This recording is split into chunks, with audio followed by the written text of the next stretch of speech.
الفاتحہ۔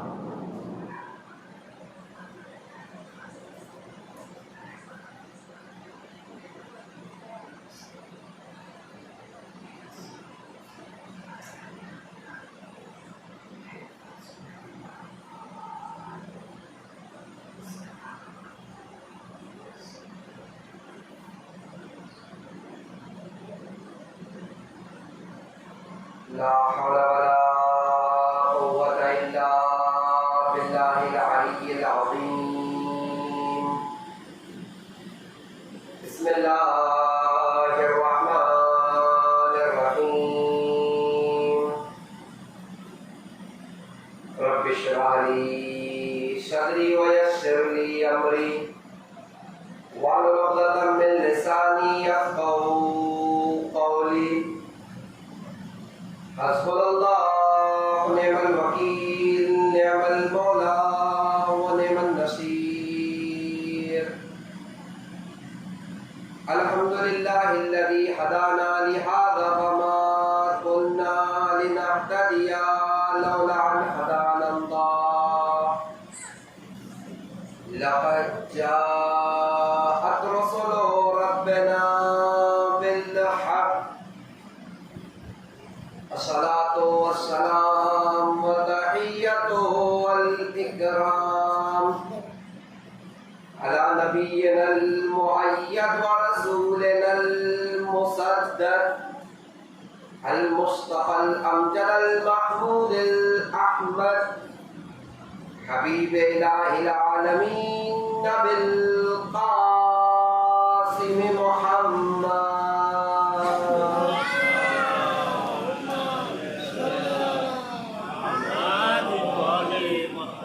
وعلى آل بيته الطيبين الطاهرين المعصومين، ولعنة الدائمة على أعدائهم ومعاندهم وظالمهم وغاصب حقوقهم ومنكري فضائلهم وشاكين فيهم أجمعين۔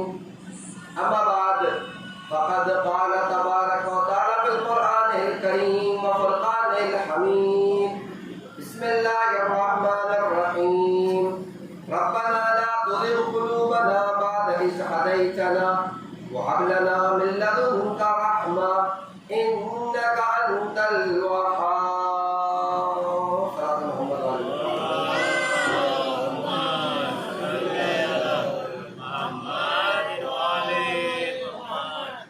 حضرات گرامی قدر، معزز و محترم سامعین کرام، عشرہ مجالس کی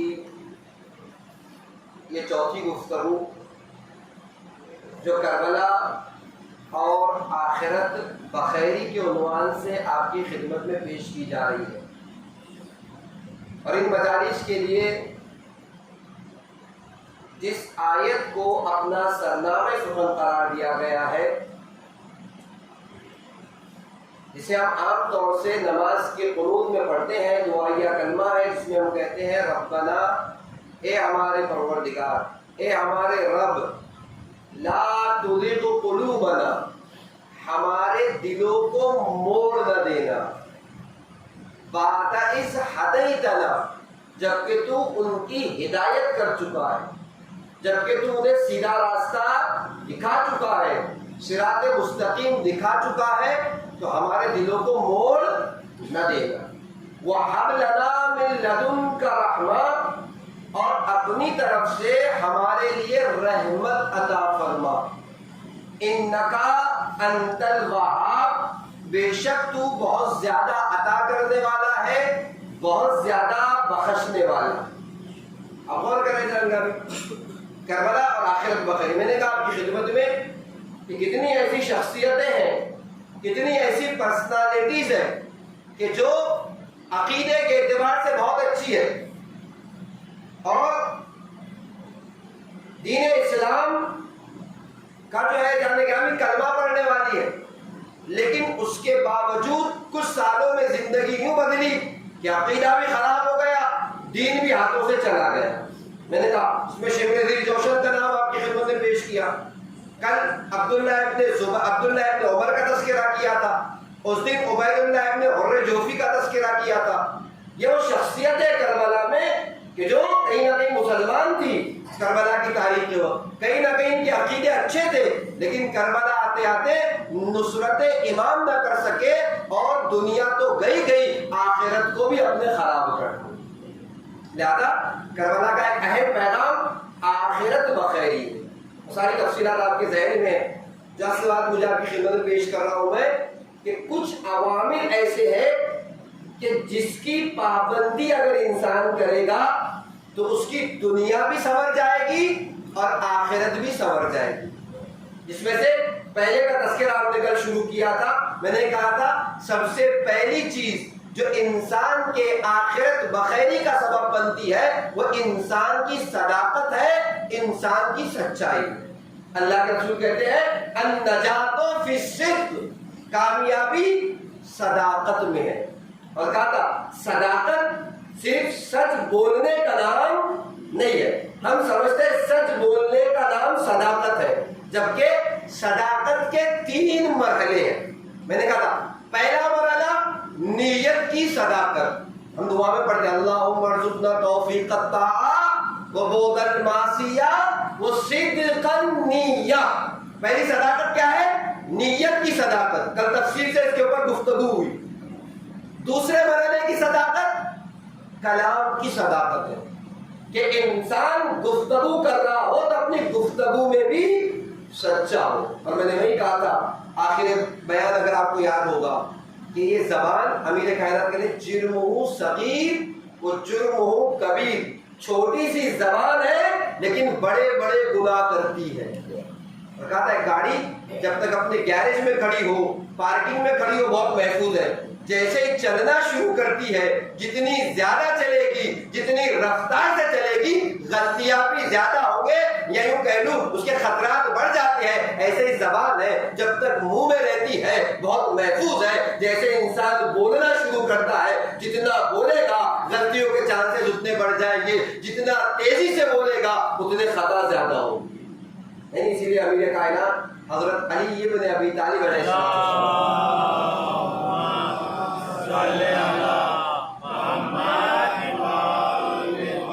ارشاد فرماتے من کثر کلامہ کثر خطاءہ، جس کی گفتگو زیادہ ہو جاتی ہے اس سے غلطیاں بھی بہت زیادہ ہوتی ہیں۔ اور دیکھ رہے یہ ایک مقام پر نہج البلاغہ میں امیر کائنات نے کہا ہے کہ فیما مضی لی اخ للہ، ماضی میں میرے لیے اللہ کے لیے ایک بھائی تھا، امام نے اس کا نام نہیں بتایا۔ نہج البلاغہ کے جو شارح ہیں بہت سے، کسی نے لکھا جناب ابو ذر کا تذکرہ کر رہے ہیں امام علی، کسی نے لکھا جناب سلمان کا تذکرہ کر رہے ہیں، کسی نے لکھا عثمان بن مظعون کا تذکرہ کر رہے ہیں، لیکن امام نے نام نہیں لیا۔ کیوں؟ اس لیے امام نے نام نہیں لیا کہ اصل مقصد امام کا صفت تھی کہ اس انسان میں ایسی صفت پائی جاتی ہے جس کی بنا پر وہ علی کا دوست بن گیا ہے۔ کیا کہتے ہیں ماضی میں میرے لیے ایک بھائی تھا، اس کی کوالٹی یہ تھی کہ سنتا زیادہ تھا، بولتا بہت کم تھا۔ ہمارے پاس بھی کہاوت مشہور ہے، ظرف جتنا خالی ہو اتنا بجتا زیادہ ہے، اور جتنا بھرا ہوا ہو اتنا کم بجتا ہے۔ اگر جو زیادہ بولے اس کے زیادہ بولنا اس کی جہالت کی علامت بن جاتی ہے۔ تو امیر کائنات کہتے ہیں اذا تم العقل نقص الکلام، کسی کی عقل کامل ہو جائے تو اس کی گفتگو خود بخود کم ہو جاتی ہے۔ اب اور کیا امیر کائنات کا جملہ ہے جانے کا نتیجہ آپ نے محسوس کیا کہ امیر کائنات کہہ رہے میرا بھائی ہے اس بنا پر کہ بولتا کم ہے اور سنتا زیادہ ہے۔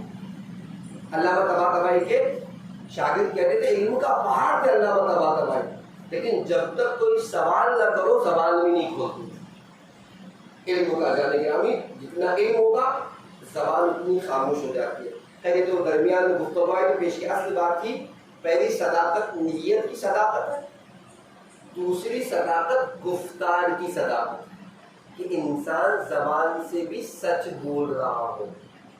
اور عزیزان گرامی ہماری زندگیاں بھی کیا زندگیاں، عام لوگوں سے دور کی بات، بسا اوقات ایسے لگتا ہے جیسے ہم خدا سے بھی جھوٹ بولنے جاتے ہیں. وہ تو خدا کا رحم اور لطف و کرم ہے کہ وہ ہمارا محاسبہ نہیں کرتا، ہمارا معاقبہ نہیں کرتا. آپ دیکھیں ایک شہید ہے، شہید دی عالم میں، انقلاب اسلامی اعلان کے بعد انہیں جو ہے وہ اس میں وہ شہید ہو گئے. خود ان کی کتابیں رائٹر تھے، انہوں نے لکھا ہے کہ جب میں، آپ غور کریں توجہ کریں، جب میں مشہد کی فردوسی یونیورسٹی میں تعلیم حاصل کر رہا تھا، کالج کا اسٹوڈنٹ تھا، ایک دن ایک استاد آئے اور آنے کے بعد استاد نے اس بات پر لیکچر دیا، درس دیا کہ سچ بولنا اچھی بات ہے، جھوٹ بولنا بالکل بھی اچھی بات نہیں ہے. ہونا چاہیے، اسلامی کنٹری ہے، وہاں نہ بولا جائے گا تو کہاں بولا جائے گا. اس کے بعد کہتے ہیں کہ جو بھی یہ کام کر لے جائے کہ ایک مہینے کا جو ٹرم ہوتا ہے، ٹرم ہوتا ہے 5-6 مہینے کا ایک وقفہ جو ہوتا ہے، اگر تم میں سے کوئی ایسا ہو کہ اتنے 4-5 مہینے کے لیے جھوٹ نہ بولے تو میں اسے ایک بہت بڑا انعام اور تحفہ دوں گا. کام بہت سخت ہے، لیکن اگر کوئی یہ کام کر لے جائے تو میں اسے ایک بہت بڑا تحفہ دوں گا. وہ شہید دیالے میں نے کہا انقلاب اسلامی ایران کی جنگ میں شہید ہو گئے. وہ کہتے ہیں کہ میں نے ہاتھ اٹھایا، کہا استاد یہ کام میں کر سکتا ہوں. کہا بہت سخت ہے، اتنا جتنا تم آسان سمجھ رہے ہو اتنا آسان نہیں، استاد میں کرنے کے لیے تیار. ٹھیک ہے، کل سے آپ کا کام شروع ہوتا ہے، 5 مہینے 6 مہینے کا جو بھی ایک وقفہ ہوتا ہے، اس وقفے میں تم جھوٹ نہیں بولنا اور مجھے کوئی گواہ کوئی وٹنس کی ضرورت نہیں. تم آ کے بولو کہ 5 مہینے میں نے جھوٹ نہیں بولا، میں تمہیں گفٹ اور تحفہ دے دوں گا. وہ کہتے ہیں لیکچر ختم ہوا، فوراً نماز ظہر کا ٹائم تھا. کالج یونیورسٹی میں وہ مسجدیں ہوتی ہے، اسلامی کنٹری ہے، فوراً ہم جو ہے مسجد میں، کالج کی مسجد میں نماز کے لیے گئے.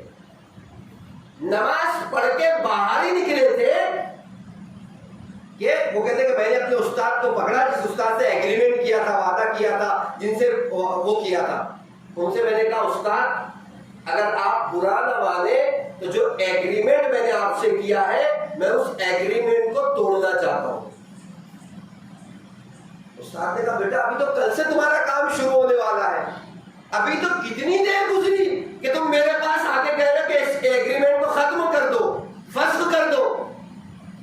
کیا کہتے ہیں استاد جب میں نماز کے لیے کھڑا ہوا اور سورہ مبارکہ الحمد کی تلاوت کی، اور تلاوت کرتے کرتے جب میں اس جملے پہ آیا ایاک نعبد و ایاک نستعین، یعنی وہ آشنا جملہ آپ کے لیے جن کے لیے نہیں معلوم ہوگا میں عرض کرتا ہوں.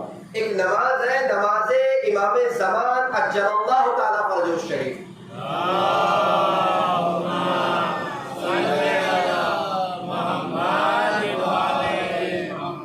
کہ جس کو بدھ کی شب میں پڑھنے کی بہت زیادہ تاکید ہے، یعنی بدھ سے آنے والی پہلی منگل کی رات گزار کر دوسرا دن بدھ ہوا آپ کا، 2 دن پڑھنے کی تاکید ہے. خاص کر کے مصیبتوں کے وقت، مشکلات کے وقت انسان اس نماز کو پڑھے، اس کی ساری مشکلات حل ہو جائیں. آزما کر دیکھیں انسان. اس نماز کا طریقہ کار یہ ہے کہ آپ کو نارمل جیسے آپ علم کا سورہ 2 رکعت نماز ہے، علم کا سورہ شروع کرتے ہوئے سورہ پڑھنا ہے، اور اس جملے پہ جب آپ آتے ہیں تو اس جملے کی 100 مرتبہ تکرار کرنا ہے. ایاک نعبد و ایاک نستعین. جو لوگ زیارت پر جاتے ہیں نہیں کہ اللہ کو جلدی نصیب کرے، اور جو لوگ گئے انہیں بار بار نصیب کرے. آپ جاتے ہیں 2 مسجدیں جو امام زمان سے مخصوص ہے، دونوں مسجدوں میں اس نماز کی تاکید ہے، ایک مسجد سہلا اور ایک مسجد جمکران میں. یہ نماز جو امام زمان سے مخصوص ہے اس میں 100 مرتبہ دونوں رکعت میں ایاک نعبد و ایاک نستعین کے جملے کی تکرار کی جاتی ہے. آپ لوگ مل جل کے صلوات پڑھیں محمد و آلہ.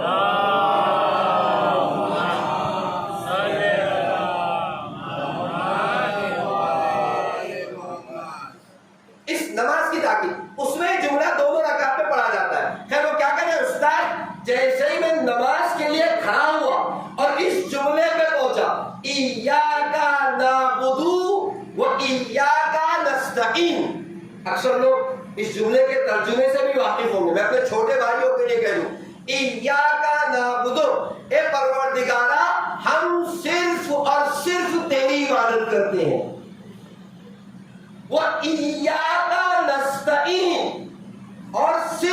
اور صرف تجھی سے مدد مانگتے ہیں۔ وہ شہید کیا کہہ رہا ہے؟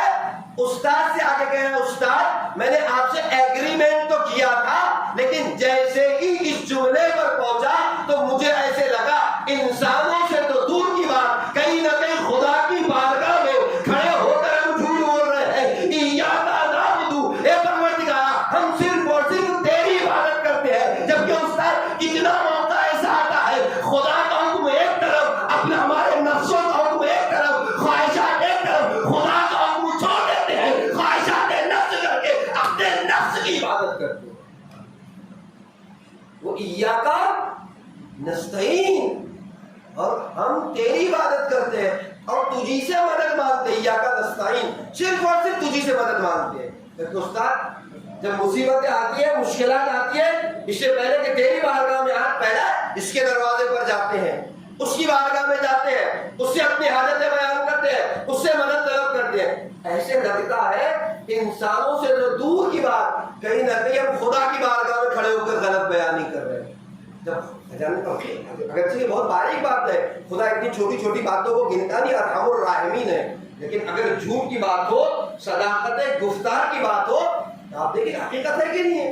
کبھی اپنے نفس کی جو عبادت کرتے ہیں، کبھی اپنے کرسی کی عبادت کرتے ہیں، کبھی اپنے مال کی عبادت کرتے ہیں۔ میرا موضوع نہیں بنا کہ خدمت پیش کرتا، سب کے الگ الگ بدھ بنائے ہوئے ہیں، کس کا اقتدار اس کا بدھ ہے، اس کی کرسی جو ہے اس کا خدا ہے، کسی کا مال اس کا خدا بنا ہوا ہے، کسی کے خواہشات اس کے خدا بنے ہوئے ہیں۔ ایاکا نعبد و ایاکا نستعین۔ لہذا دوسری صداقت کیا ہے؟ گفتار کی صداقت، کہ انسان اپنی زندگی میں اس کی اپنی زبان کو بھی سچا بنائے۔ تو پہلی صدق نیت، دوسرا گفتار کی صداقت، اور تیسرے مرحلے میں ہے عمل کی صداقت۔ میں نے کہا صرف سچ بولنے کا نام صداقت نہیں ہے، بلکہ تینوں صداقتیں آنی چاہیے، تب جا کر صداقت آتی ہے۔ نیت کی صداقت، گفتار کی صداقت، اور تیسرے مرحلے میں عمل کی صداقت۔ عمل کی صداقت کیا؟ کیسے پتا چلے کہ عمل کی صداقت کہتے کسے؟ بہت آسان سی بات ہے۔ آپ دیکھیں جان گرامی، اگر میں کہہ رہا ہوں نا کہ میں مسلمان ہوں تو میرا عمل بھی مسلمانوں والا جیسا ہونا چاہیے، اسے کہتے ہیں عمل کی صداقت۔ میں کہہ رہا ہوں میں علی کا شیعہ ہوں تو میرا عمل بھی علی کے شیعوں جیسا ہونا چاہیے، اسے کہتے ہیں عمل کی صداقت۔ بہت سی باتیں ہیں، میں آپ کی خدمت میں اس عمل کی صداقت کو ممکن ہے 1-2 روز تک پڑھتا رہوں، لیکن آج میں آپ کی خدمت میں چاہتا ہوں کہ ایک ایسی شخصیت کا تذکرہ کروں کہ جس نے پوری زندگی گزار دی اور عملی صداقت، یا یوں کہہ لیا جائے عملی صدق کا مجسمہ تھا۔ چھٹے امام جعفر صادق علیہ السلام،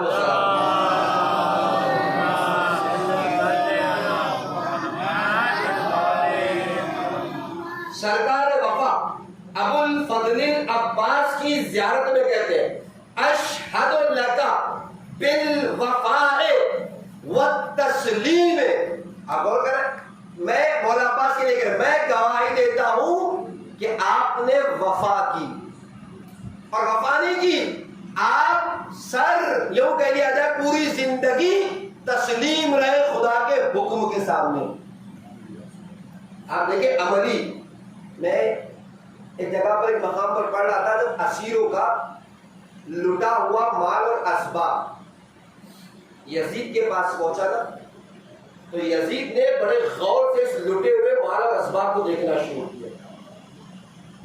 دیکھتے دیکھتے اس علم کی، جسے ہم لکڑی کہہ رہے، جو پہلے جس میں پنجہ لگا ہوتا ہے، پرچم لگا ہوتا ہے، اس پرچم پر نگاہ پڑی، اس کی لکڑی پر، پرچم کی لکڑی پر نگاہ پڑی، تو کہتا ہے کہ ہر طرف سے اس کے اوپر تیر لگا ہوا ہے، لیکن اس کے جو پکڑنے والا حصہ ہے یہ تیروں سے محفوظ ہے۔ یہ علم کس کے ہاتھ میں تھا کہ اتنا باوفا تھا، ایسے لگتا ہے اپنی جان دے دی لیکن علم کو اپنے ہاتھوں سے جانے نہیں دیا۔ کسی نے کہا یہ کسی اور کے ہاتھ میں نہیں، علی کے بیٹے عباس کے ہاتھ میں ہے۔ یزید ملعون جیسا کہتا ہے عباس کی شجاعت تو سنی تھی، وفاداری نہیں دیکھی تھی، آج وفاداری کو دیکھ لیا۔ کہ علم وہ ایسا سنبھالا، یہ وفا اصل بات جو ہے میری وہ تسلیم. تسلیم کا عالم کیا ہے؟ اندازہ لگا سکتے ہیں بجن کا. اب دیکھیں قرآن نے ایک تذکرہ کیا ہے جناب موسیٰ جناب خضر کا 15ویں پارے کے آخر میں 16ویں پارے کی ابتدا. اور آپ کو سنا ہوگا بھی ہوگا، میں زیادہ وقت بھی نہیں لوں گا، صرف جلدی سے اشارہ کرتا ہوں تاکہ سرکار وفا کے اس تسلیم والے مرحلے کو آپ کی خدمت میں پیش کروں. پوری مجسم زندگی عملی صداقت ہے. جس چیز کا وعدہ کیا ہے، جس چیز کو اپنے اندر بسایا، اس پر عمل پیراوی. کیا جناب موسیٰ جناب خضر کا تذکرہ؟ البتہ یہ قرآن میں نہیں ہے، بعض چیزیں جو تاریخ کی کتابوں سے میں دونوں کو ملا کر خدمت پیش کر رہا ہوں. جناب موسیٰ علیہ السلام کے ذہن میں صرف یہ خیال آیا کہ کون ہو سکتا ہے کائنات میں مجھ سے زیادہ پڑھا لکھا. اس نے بولا نہیں، صرف علامہ نے حیات القلوب میں لکھا، صرف خیال آیا. اور خدا کے اب غرور، تکبر، انانیت ذرہ برابر میں قابل قبول. ذرا خیال آیا، وہی کا فرشتہ آ گیا آسمان سے، کہتا موسیٰ فلاں مقام پر چلے جاؤ، ایک بزرگوار شخصیت بیٹھی ہوئی ہے، ان کے سامنے زانو ادب طے کرو اور کچھ علم حاصل کر لو. جناب موسیٰ سمجھ گیا کیا ہوا، حکم تھا پروردگار کا، چل پڑے. خیر میں زیادہ وقت نہیں لیتا، اپنی تفصیل کیسے پہنچے کیا ہوا سب اللہ مجلس نے آئے. اس کے بعد جب پہنچے جناب خضر تھے، جناب خضر کے پاس جا کے کہتے ہیں کہ ہمیں آپ کی شاگردی میں آپ قبول کر لیں. جناب خضر نے کہا کہ جناب موسیٰ نے کہا کہ ہمیں حکم ہوا ہے. آپ جناب خضر نے کہا کہ ٹھیک ہے، ہم اپنی شاگردی میں آپ کو قبول کر لیتے ہیں، لیکن ہماری ایک بات ہے جو آپ کو ماننا ہوگا. کیا بات ہے؟ بات یہ ہے کہ تم ہمارے ساتھ رہو گے تو ہماری کسی بات پر تمہیں اعتراض اور اشکال کرنے کا کوئی حق نہیں. ہم جو بھی کریں گے اس پر آپ کو صبر کرنا. ٹھیک ہے چشم چلیں. اب اتفاق ایسا ہے کہ انہیں جو راستہ طے کرنا تھا درمیان میں دریا تھا، کشتی میں سوار ہوئے اس پار جانا تھا. اب جیسے کشتی میں سوار ہوئے تو جناب خضر نے علیہ السلام جو ہے کشتی میں گڑا کرنا، چھید کرنا شروع کیا. اور کل میں نے کہا کہ کشتی میں چھید کیا ہے تو کیا ہوتا ہے، جیسے چھید کرنا شروع کیا جناب موسیٰ نے دیکھا کہ کشتی میں چھید کرے تو کشتی ڈوب جائے گی. بول پڑے خضر کیا کر رہے ہو، سب کے سب ڈوب جائیں گے، سب کے سب مر جائیں گے. جناب خضر قرآن نے آیت نقل، جناب خضر کہتے ہیں انک لن تستطیع معی صبرا. اے موسیٰ ہم تم سے پہلے ہی کہہ چکے ہیں تمہیں سوال اور اشکال کرنے کا کوئی حق نہیں ہے، تم ہمارے کاموں پر صبر نہیں کر سکتے. ہماری زبان میں سوری کا معاف کر دیجیے، غلطی ہو گئی آئندہ. جیسے جیسے سفر طے ہوا دریا کو پار کیا اس طرف گئے.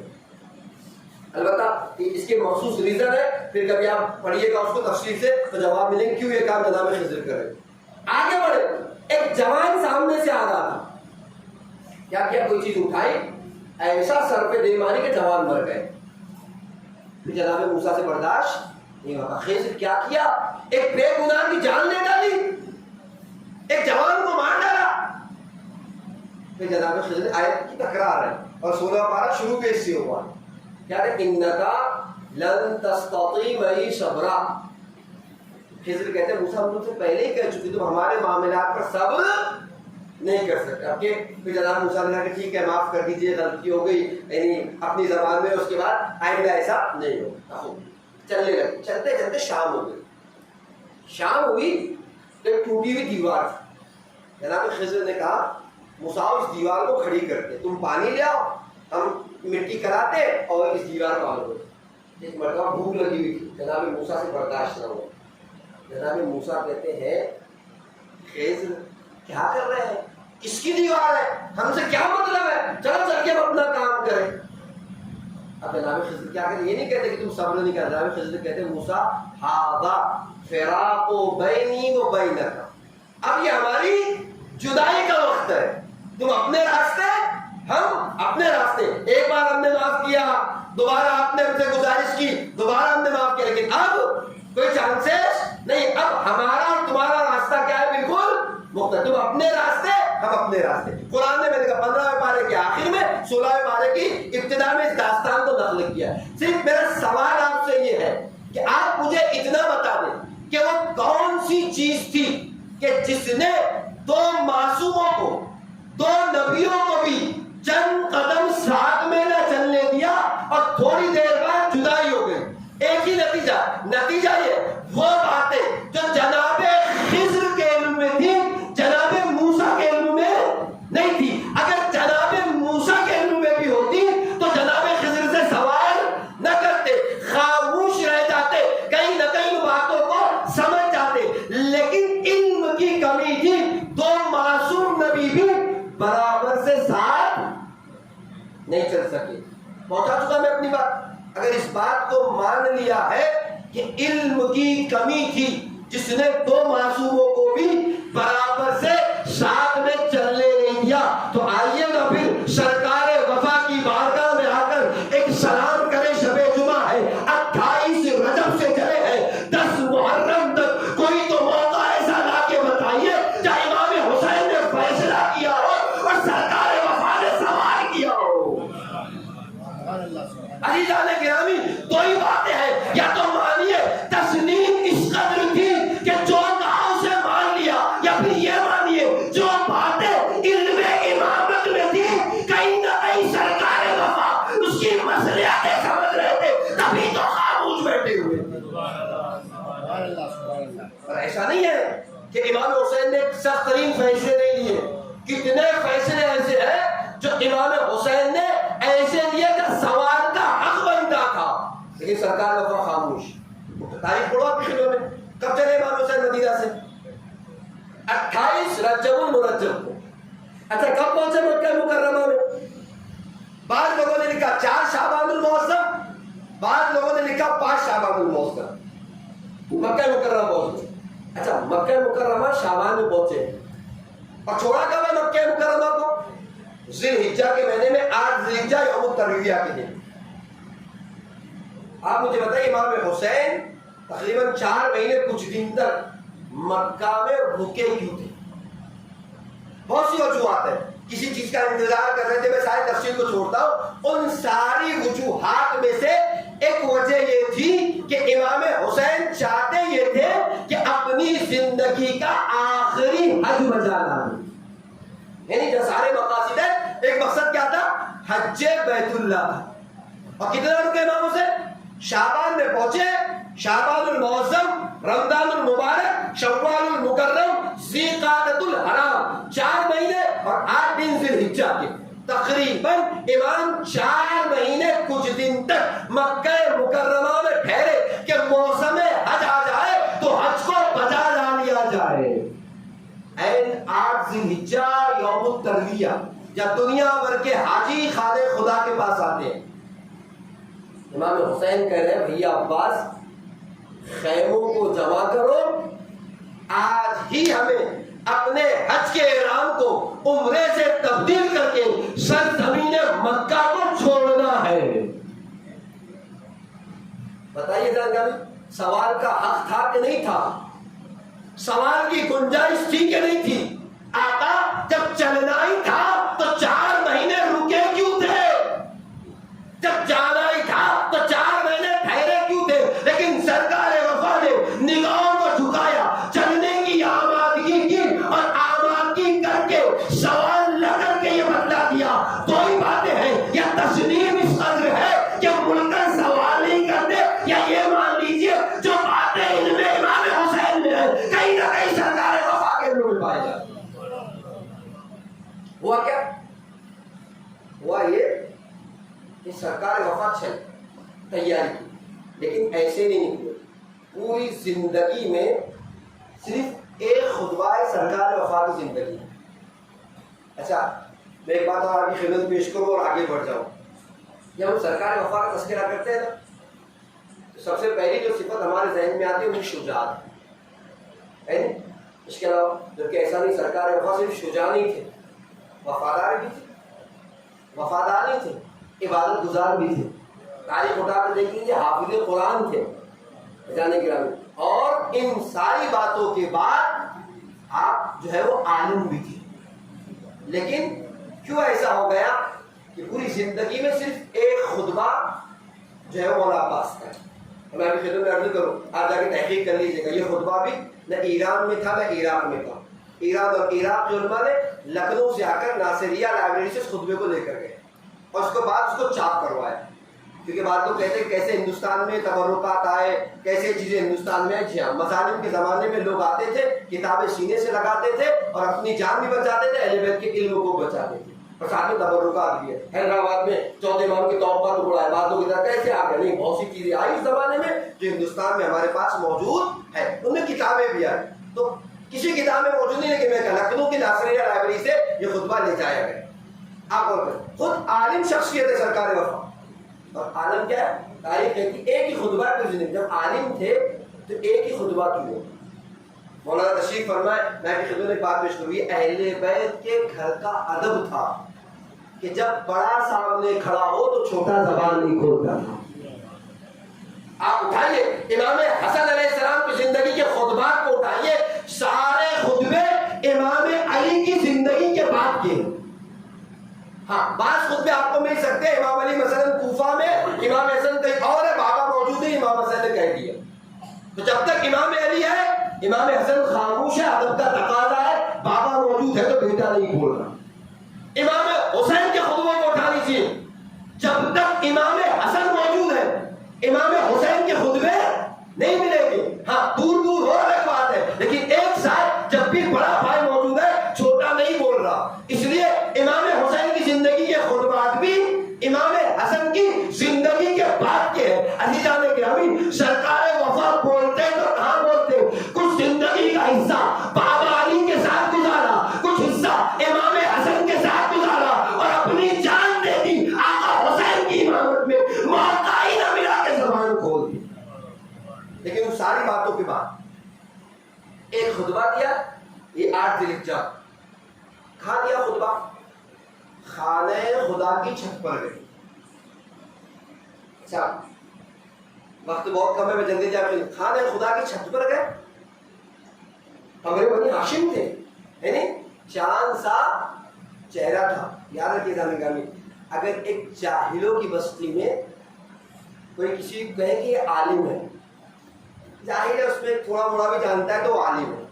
لیکن اگر عالموں کی بستی میں کسی کو عالم کہا جائے تو واقعی وہ عالم ہے کہ سارے عالم اسے عالم کہہ رہے. عزیزان گرامی، بنی ہاشم میں پروان چڑھے تھے جہاں ہر چہرہ چاند جیسا چمکتا تھا، ہر چہرہ نورانی تھا. ایسے چہروں میں اگر کسی کو قمر بنی ہاشم کہا جائے تو اسے عباس کہا. ہوا کیا؟ خانہ خدا کی چھت پر چڑھے. اچھا، صرف قمر بنی ہاشم نہیں تھے، بلند قامت بھی تھے. آپ نے سنا ہے نا، راہوار پر بیٹھتے تھے تو پیر زمین پر خط دیتا تھا. خانہ خدا کی چھت پر گئے، اور چھت پر نہیں گئے، ہیومن سائیکالوجی کا استعمال کیا. جو باتیں صرف بول دی جائے انسان کے ذہن میں بہت کم محفوظ رہتی ہے، لیکن جو باتیں بتا دی جائے وہ بہت دیر تک محفوظ رہتی ہے. نہیں، آپ سورہ یوسف پڑھیے، قصہ بہت کم محفوظ رہے گا. جناب یوسف والی فلم دیکھ لیجیے، کئی دنوں تک آپ کے ذہن میں محفوظ رہے گی باتیں. تو جو چیزیں دکھائی جاتی ہے وہ انسان کی میموری میں زیادہ محفوظ رہتی ہے. لہٰذا سرکار وفا نے کیا کیا؟ سرکار وفا نے ہیومن سائیکالوجی کا استعمال کیا. اور کیا کیا؟ ایک ہاتھ خانہ خدا کی طرف کیا اور ایک ہاتھ کو امام حسین کی طرف کرتے ہیں اور کر کے کہتے ہیں بسم اللہ الرحمن الرحیم الحمدللہ الذی شرف ھذا لقدوم ابیہ. اگر آپ سن رہے تو میں آپ کو سنا رہا ہوں. جان ساری تعریفیں اس خدا کے لیے جس نے کعبے کو شرف بخشا حسین کے بابا کے ذریعے سے. نہیں جان گرامی، جملہ پورا اب تک پہنچا دوں. ہم یہ کہتے ہیں علی کے لیے فضیلت یہ ہے کہ علی کعبے میں آئے. مولا عباس نے فکر بدل دی. نہیں، علی کو فضیلت نہیں کہ علی کعبے میں آئے، کعبے کو فضیلت ہے کہ علی جیسی ذات کعبے میں نازل ہو گئی. میرا جملہ نہیں، کسی شاعر کا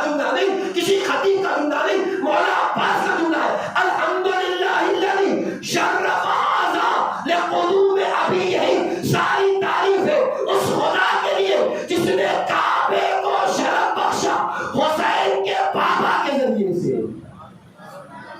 رک جاؤ تھوڑی دیر کے لیے. جو بابا حسین کا ہے وہ بابا عباس کا ہے کہ نہیں ہے؟ قربان جاؤ جان گرامی سرکار وفا کی ذات پر. کیا ادب ہے، کیا احترام ہے، کیا معرفت ہے جان گرامی. کیا کہ ساری تعریف ہے اس خدا کے لیے جس نے کعبے کو شرف بخشا حسین کے بابا کے ذریعے سے.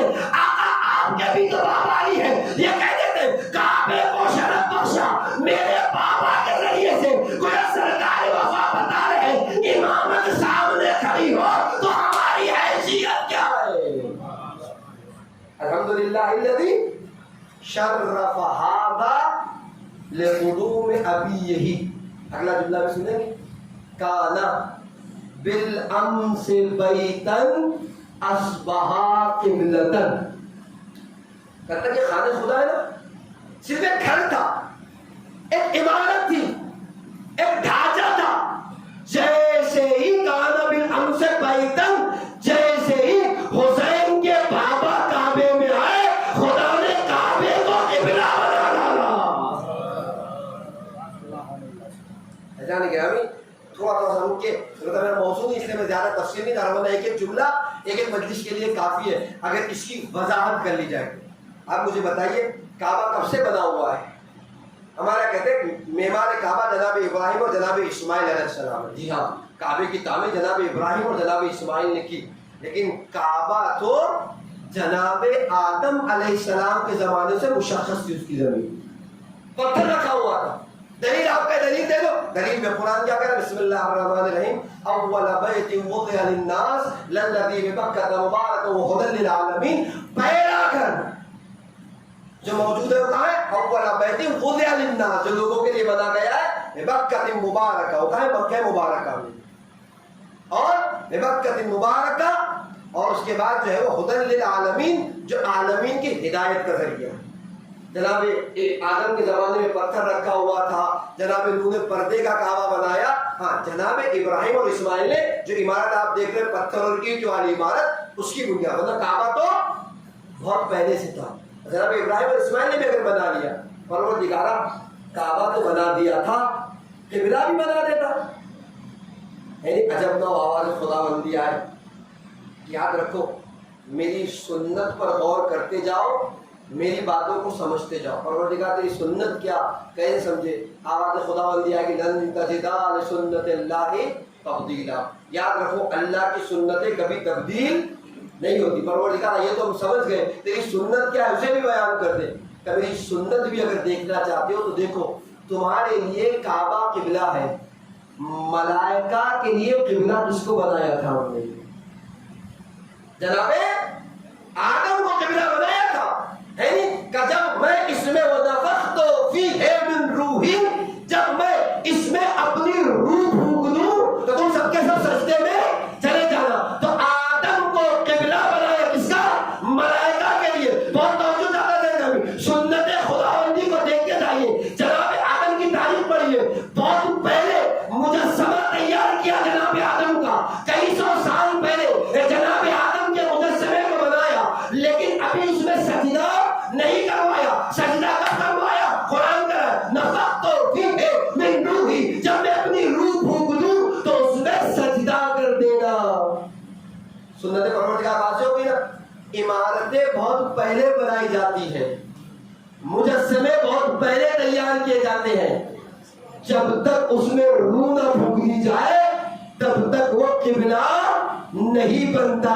عزیزان گرامی، جیسے روح پھونکی جاتی ہے وہ قبلہ بن جاتا ہے. سنت خدا ہے، تبدیل نہیں ہوتی. تو آدم کا پتلا ہزاروں سال سے تھا، جب تک روح پروردگار نہ آ گئی آدم ملائکہ کا قبلہ نہ بن سکے. کعبہ ہزاروں سال سے موجود تھا. 13 رجب کو علی کی شکل میں جب تک روح کعبہ نہ آ گئی کعبہ قبلہ نہ بن سکا. صلوات پڑھیں محمد و آل محمد.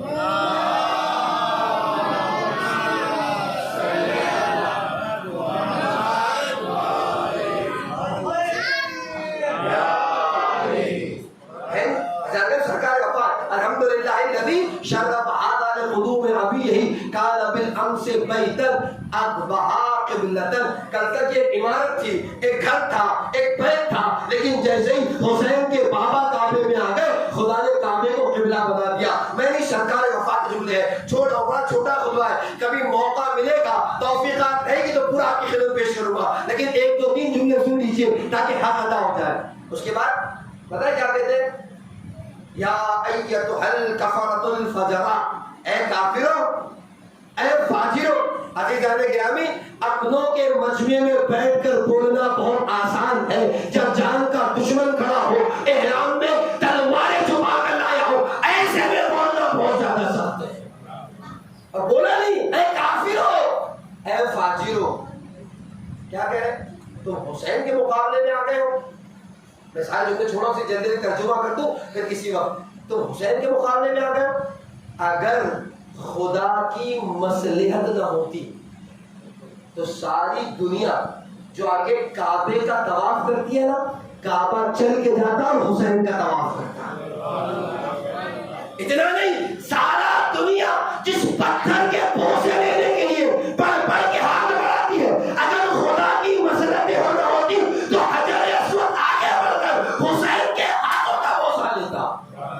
میں وقت بچا رہا ہوں، عربی بھی پڑھ سکتا ہوں آپ کی خدمت میں۔ اس کے بعد جملہ سنیں گے، صرف شجاعت کے اس ہنر کو، اس دور کو آپ کی خدمت میں پیش کرنا چاہتا ہوں۔ اس کے بعد کہتے ہیں، یاد رکھو، لو لم تکن مشیت مولائی مجبونۃ من مشیت الرحمن، اگر میرے حسین کی، میرے مولا کی مشیتیں خدا کی مشیت کے تابع نہ ہوتی، بہت توجہ چاہتا ہوں، اگر میرے مولا حسین کی مشیتیں خدا کی مشیت کے تابع نہ ہوتی، لبقات علیکم کالصخر الغصفان علی اصابع الطیران، اگر میرے مولا کی مشیتیں خدا کی مشیت کے تابع نہ ہوتی تو تم پر ایسے ٹوٹ پڑتا جیسے غضب والا ہوگا پرندوں کے جھنڈ میں ٹوٹ پڑتا ہے، جھنڈ کے جھنڈ نکل چلا جاتا ہے۔ یہ جملے نہیں سرکار وفا کے، لو لم تکن مشیت مولائی من مشیت مجبونۃ من مشیت الرحمن، اگر میرے حسین کی مشیتیں خدا کی مشیت کے تابع نہ ہوتی، لوقعت علیکم کالصخر الغصفان علی اصافیر الطیران، تو میں تمہارے اوپر ایسے ٹوٹ پڑتا جیسے غضب والا عقاب پرندوں کے جھنڈ پر ٹوٹ پڑتا ہے، جھنڈ کے جھنڈ نکل جاتا ہے، میں ایسے ٹوٹ پڑتا جیسے عقاب ٹوٹ پڑتا ہے، تمہارے جھنڈ کے جھنڈ نکل جاتا۔ وہ تو خدا کی مشیتوں کے تابع ہے میرے مولا کی مشیت کہ میں خاموش بیٹھا ہوں۔ اور جو غلطی کل قریش والوں نے کی تھی آج تم بھی کر رہے ہو، میرے بابا کے ہوتے ہوئے رسول اللہ کو مارنا چاہتے تھے، وہ غلطی آج تم دہرا رہے، عباس کے ہوتے ہوئے حسین کو مارنا چاہتے ہیں۔ اگر حسین کو مارنا چاہتے اور میں راستہ بتاتا ہوں، بادروا قتلی واربوا نقی، آؤ سب سے پہلے مجھے قتل کرو، سب سے پہلے میری گردن مارو، جب تک عباس موجود ہے کسی میں کیا مجال کہ حسین کی طرف نگاہ اٹھا کر دے۔ اس کے بعد جملہ سنیں گے، ولعن اللہ علیکم وعلی اجداد، آخری جملہ، لعن اللہ علیکم وعلی اجدادکم، تم پر بھی لعنت، تمہارے آباء و اجداد پر بھی لعنت کہ جنہوں نے بغض اہل بیت میں تمہاری تربیت کی، شروع کیا تھا الحمدللہ سے اختتام کر رہے ہیں، لعن اللہ علیکم وعلی اجدادکم، تم پر بھی لعنت، تمہارے آباء و اجداد پر بھی لعنت۔ گویا سمجھا رہے ہیں جس دین کا آغاز تولا سے ہو رہا ہے اس کا اختتام تولا پر ہوتا ہے۔ سرکار وفا کی کیا ہے؟ شجاعت ہے۔ ایک جملہ آپ کی خدمت میں کو، اگر وقت رہا تو آج ورنہ کل، صرف آپ سے میں یہ پوچھنا چاہتا ہوں، کتنے موقع ایسے آئے جب سرکار وفا نے تلوار چلائی؟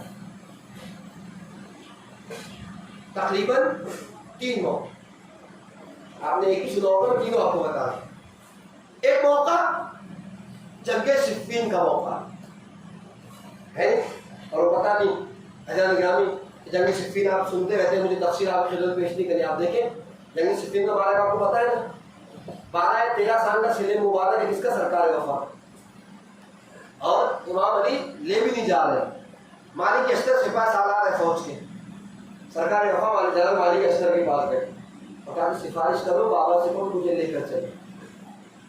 جناب مالک اشتر نے سفارش کی امام علی کی بارگاہ میں گرامی وقت ہوگا تو پیش کرو مالک اشتر بھی کسی معمولی انسان کا نام نہیں ہے. ہمارے ہاتھ بیٹھا ہوا تھا حاکم شام کے بازو میں صفین سے پہلے, کہتا ہے حاکم شام کہ علی میرا کیا بگاڑ لیں گے, میرے پاس رائی کے دانوں کے برابر فوج ہے. ہمارے ہاتھ بہت فتین اور ذہین تھا, چالاک تھا جانے کا. فوراً کیا کہتا ہے پتا ہے, اگر تمہارے پاس رائی کے دانوں کے برابر فوج ہے تو علی کے پاس مالی کے استر جیسا شتر ہوتا ہے, سارے دانے جھڑ لے گا. یہاں پر آج کے جملے دینے کا جو آگے خدمت اس ساتھ کو مالک اشتر کہتے ہیں. اس جملے کو یاد رکھیے گا تاکہ آگے میں اگر وقت رہا پیش کروں گا تو آپ تک بات پہنچ جائے. کیا ہوا, سفارش کی اجازت مل گئی سرکار وفا کو صفین میں. اچھا اجازت نہیں ملی, جنگ کی اجازت بھی مل گئی. ساری باتیں چھوڑا, تفصیل آپ کی خدمت میں پیش نہیں کرنا چاہتا, میں جلدی جلدی اپنی باتوں کو. ہوا کیا ہوا یہ کہ سرکار وفا نے تلوار چلانا شروع کی. آپ نے صرف سنا ہے کہ لوگوں کو دھوکا ہوا تھا, میں آج بتاتا ہوں دھوکا ہوا کیوں اور کیسے ہوا تھا. تلوار چلانا شروع کی. دو قسم کی جنگیں ہوتی تھی, ایک جنگ تن بتن ہوتی تھی, تمہارا ایک ہمارا ایک, اور ایک جنگ ہوتی تھی سب مل کے حملہ کرو. تن بتن جنگ کا آغاز ہوا. سرکار وفا کے چہرے پر نقاب, جو جاتا ہے وہ اصل جہنم. بڑے بڑے سورور بڑے بڑے بہادر چلے گئے. جب بڑے بڑے واسطے جہنم ہو گئے نا, اب ان کے بڑے سوچنے پر مجبور ہو گئے ایسا ہے کون کہ ہر کسی کو جو ہے وہ جہنم کا راستہ دکھا دیتا ہے. بڑے غور سے دیکھنا شروع کیا تو کہتے ہیں چلنے کا انداز, حملے کا طریقہ, تلوار چلانے کا ڈھنگ بالکل علی کے جیسا ہے. دیکھ رہے ضرب کتنی کاری ہے, کتنی تیزی سے تلوار چل رہی ہے, کتنے ہنرمند انداز سے تلوار چل رہی ہے. کا سارا ہنر علی والا ہنر ہے. لیکن مشکل کہاں ہوتی پتہ ہے, 13 سال کا سن مبارک. امیر کائنات کی عمر کتنی صفین میں, 37 ہجری میں صفین ہے, 40 میں مولا کائنات کی شہادت ہے, 63 سال کی کل زندگی ہے, تقریباً 60 سال کے معاملے جنگ میں صفین میں ہے نہیں.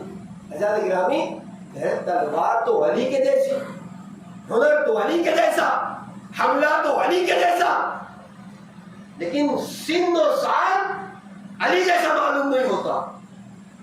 یعنی 13 سال میں اور 60 سال کے انسان میں فرق محسوس ہوگا کہ نہیں ہوگا. چلے کہ چہرے میں نقاب ہو, کہ حملہ تو علی کے جیسا, ہنر تو علی کے جیسا, لیکن سن و سال مشابہ نہیں ہوتا کہ علی معلوم ہو رہے ہو. تو کیسے پتہ لگائے کہ علی ہے کہ کوئی اور ہے. کسی نے مشورہ دیا ایک طریقہ, تو طریقہ کہ عین تاریخ پڑھو آپ کی خدمت میں بغیر کسی اضافے کے.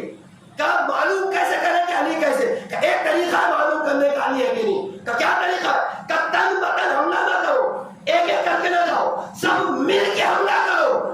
اگر علی ہوں گے تو پیٹ نہیں دکھائیں گے, علی ہوں گے تو بھاگیں گے نہیں, اور اگر علی نہیں ہوں گے تو فرار کر جائے گا. تاریخ نے لکھا, عین تاریخ, جو جملے تاریخ نے لکھے عربی وقت بھی کبھی موقع تو پیش کروں گا. تاریخ کہتی ہے سب نے مل کے حملہ کیا. سرکار وفا نے اپنے راہوار کو محنت کیا, تلوار کو مضبوطی سے تھاما. تاریخ کے جملے ہیں لوگوں نے حملہ کیا, ایسے تلوار چل رہی تھی جیسے موت کی چکی چل رہی ہو, سر کٹ کٹ کے زمین پہ گر رہے ہیں.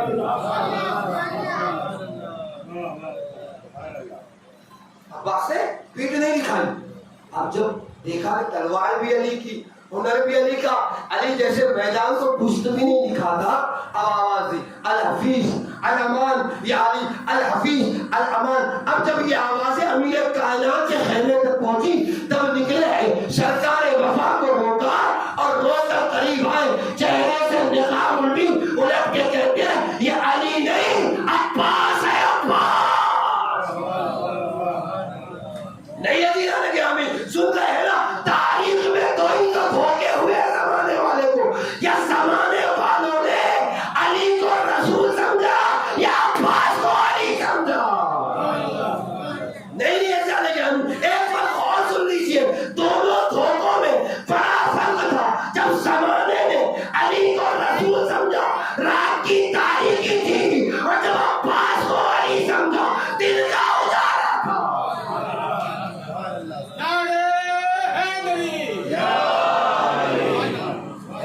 ایک موقع شب ہجرت کا موقع ہے, جہاں امیر کائنات بستر پر لیٹ گئے تو زمانے نے رسول سمجھے.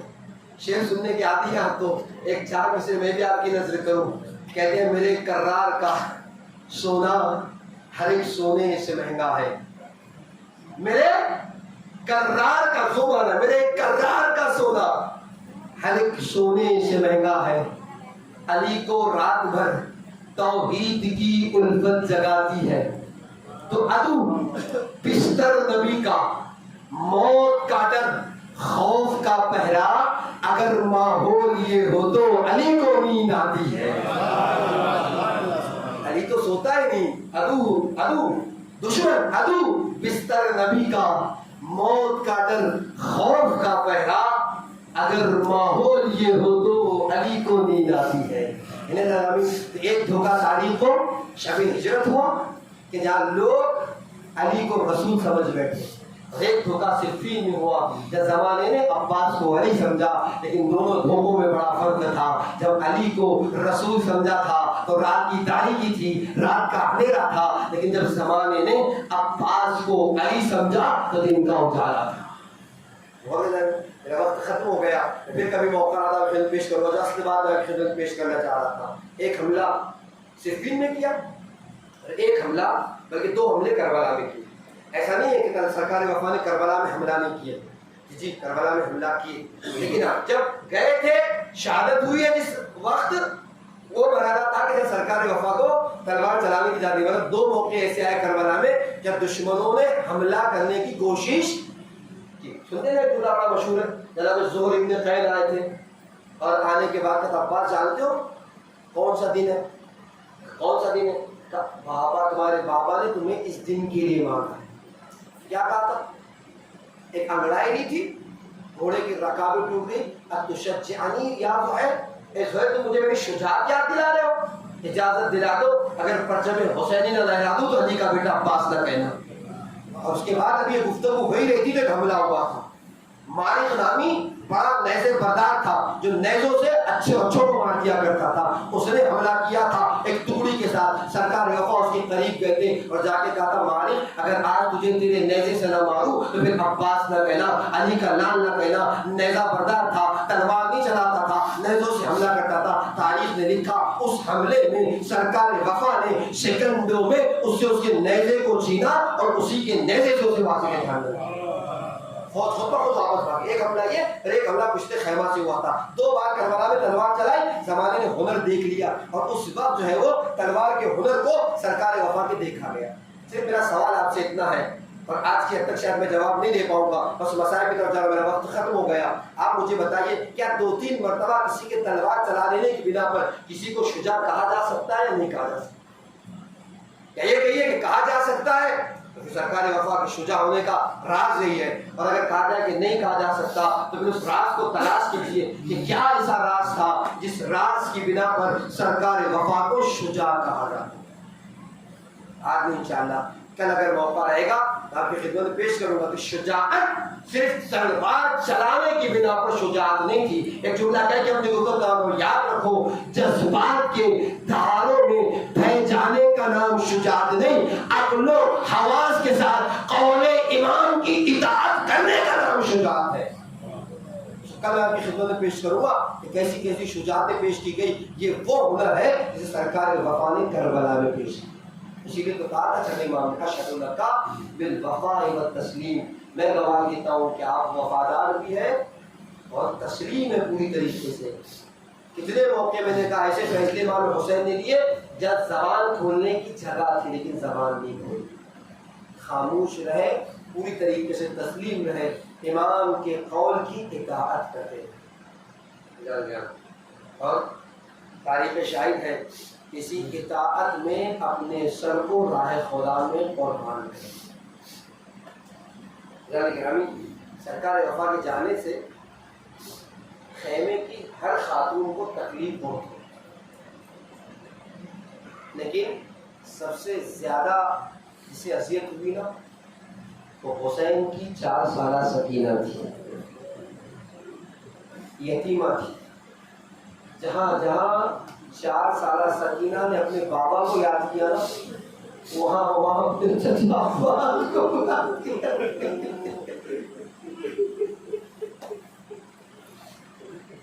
ابا بیضا مصائب کی منزل میں طلاق کی خدمت میں جملے پیش کیے تھے کہ اسیروں کا لٹا ہوا قافلہ شام کے بازار میں کس طریقے سے داخل ہو گیا. تاریخ کہتی ہے جب یہ اسیروں کا قافلہ دربار شام میں داخل ہوا نا، ساری بیویاں رسن بستہ کھڑی ہوئی ہیں. شمر ملعون نشے کے شراب پہ، یزید ملعون نشے کی شراب پہ دل بیٹھا ہوا، تخت پر سامنے امام حسین کا سر ہے جس پر کپڑا رکھا ہوا. اور جب ساری بیویوں پر نگاہ دوڑائی تو ایک نگاہ حسین کی 4 سالہ سکینہ پر پڑی، جس کا عالم یہ ہے کہ ایک ہاتھ رسی پہ رکھے ہوئے ہے گلے کی، ایک پیر کو کبھی اٹھاتی ہے آہستہ سے نیچے رکھ دیتی ہے، اٹھاتی ہے نیچے رکھ دیتی ہے. مظلوم کہتا ہے اے بچی یہ تو ایک ہاتھ اپنے گلے پہ کیوں رکھی ہوئی ہے اور ایک پیر اٹھاتی رکھتی کیوں ہے؟ حسین کی 4 سالہ یتیمہ کہتی ہے دیکھتا نہیں ہے سب کے شانے بنے ہوئے ہیں، میرا گلا بنا ہوا ہے. جب میری پھوپھیاں کھڑی ہوتی ہے میرے گلے کی رسل کھینچنے لگتی ہے، رسل کو ہاتھوں سے تھاما ہے، رسل کی شدت ہے، پیر زمین پر ٹکتے نہیں ہے. اللہ جب لہجے کی شجاعت کو دیکھا ایک مرتبہ یزید ملعون کہتا ہے بچی ہے کون؟ کسی نے کہا یہ حسین کی 4 سالہ سکینہ ہے. حسین جس سے بہت محبت کرتے تھے، محبت کا عالم یہ تھا کہ حسین اسے اپنے سینے پر سلایا کرتے تھے. ارباب اللہ بچیاں بڑی بات کو محبوب ہوتی ہے، اللہ جتنے چاہے آپ کو لڑکی عطا کرے، لیکن ایک بیٹی خدایا سب کو دینا. یاد رکھیے بیٹے مال اور جائیداد کے وارث ہوتے ہیں، بیٹیاں جنازوں کے وارث ہوتی ہیں. اتنی محبت کرتے تھے حسین اپنے سینے پہ سلایا کرتے تھے. ملعون کہتا کہ سکینہ صحیح کہا میرے بابا مجھے اتنی محبت کرتے تھے اپنے سینے پہ سلایا کرتے تھے. اس طرح امام حسین سے کپڑے کو ہٹا کر کہتا ہے دیکھ رہی ہو تمہارے بابا کا سر؟ کہاں دیکھ رہی ہو کہ میں اس وقت سمجھوں گا جب تمہارا بابا تم سے بہت محبت کرتا ہے. جب اپنے بابا کو اپنے آغوش میں بلاؤ اور تمہارا بابا تمہارے آغوش میں چلا ہے. مجھے میرے والے بڑی جان گرامی اہل منبر کہتے ہیں حسین کی 4 سالہ یتیمہ، حسین کی 4 سالہ سکینہ نے چلے ہوئے دامن کے کرتے کو آگے بڑھایا، بڑھا کے کہتے بابا آپ کی اور میری محبت کا امتحان اتنا سننا تھا. سر حسین دستے چلا آنکھوں سے جناب سکینہ میں آ گیا. عصر کے بعد عصر عاشور کے بعد پہلا موقع تھا کہ جناب سکینہ کو بابا کا سر ملا. رخساروں پہ رخسار رکھ دیے. اے بابا آپ تو بہت محبت کرتے تھے، اے بابا سینے میں جلاتے تھے. آپ کے جانے کے بعد کسی نے تماچے مارے، کسی نے موجوارے چیرے، کسی نے دامن میں آگ لگا دی. اے بابا بنا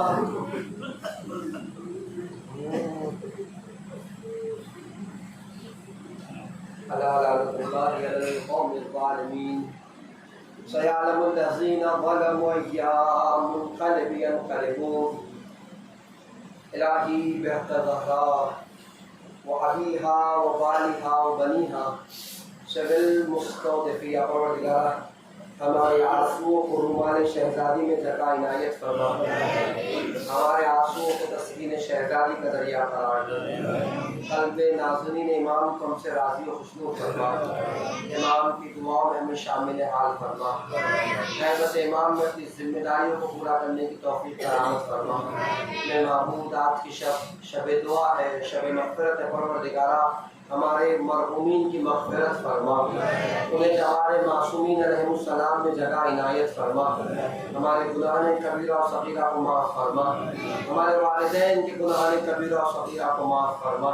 میرے معبود تجھے واسطہ محمد والے محمد کا مومنین میں، سامعین میں، جہاں بھی مومنین بیمار میں شفائے کاملہ واجلہ عنایت فرما انہیں معبود جو مومنین کے اولاد انہیں اولاد صالحہ عنایت فرما صاحب اولاد ان کی اولاد کو صالح بنا دے انہیں معبود جو مومنین مقروض ان کے قرضوں کو خزانۂ غیب سے عطا فرما انہیں معبود جو مومنین بے روزگار میں برسر روزگار فرما برسر روزگار ان کی روزگاری میں ترقی عنایت فرما جو مومنین میں معبود صاحبان دفتر ہے ان کو اپنی ذمہ داریوں سے سلوک دوش فرما انہیں معبود جو واسطہ محمد والے محمد کا انعاشوں کے بعد جو دعائیں دل میں لے کر اسے قبول و مستجاب فرما اے معبود جن حضرات نے آنسوؤں کے بعد منبر سے دعاؤں کی گزارش ہوئی تمام دلی دعاؤں کو مستجاب فرما شامل جلسہ بانیان جلسہ کی تمام دلی مرادوں کو پورا فرما ان کی تمام مشکلات کو برطرف فرما اے معبود جو واسطہ محمد والے محمد کا پروردگارہ اے معبود آج کی شب زیارت ابا عبداللہ حسین زندگی میں زیارت امام حسین علیہ السلام اور آخرت میں شفاعت امام حسین علیہ السلام نصیب فرما اے معبود اہم ترین دعا ہے منتقم کن امام حسین یوسف الزہرا امام زمانہ کے ظلم میں تعزیر فرما امام کے مخلص غلاموں میں ہمارا شمار فرما امام کے رکاب میں کھڑے ہو کر ان کے دشمنوں سے بدلہ لینے کی توفیق فراہم فرما اے معبود تجھے واسطہ محمد والے محمد کا جو دعائیں رہے گی اسے قبول و مستجاب فرما ربنا تقبل منا انک انت السمیع العلیم آپ اللہ سے گزارش ہے ایک مرتبہ علم اور 3 مرتبہ سورۃ توحید کی قراءت فرما دے نام اس میں گجراتی میں لکھے ہوئے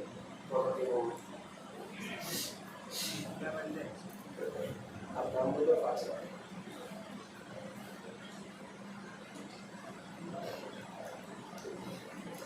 مرحوم قاسم علی غفور بھائی مرحوم قمر بھائی حجاب سکن بھائی امیر علی قاسم علی بہادر علی قاسم علی اکبر علی قاسم علی نسیم علی بابو بھائی مختار علی بابو بھائی ولی بخشا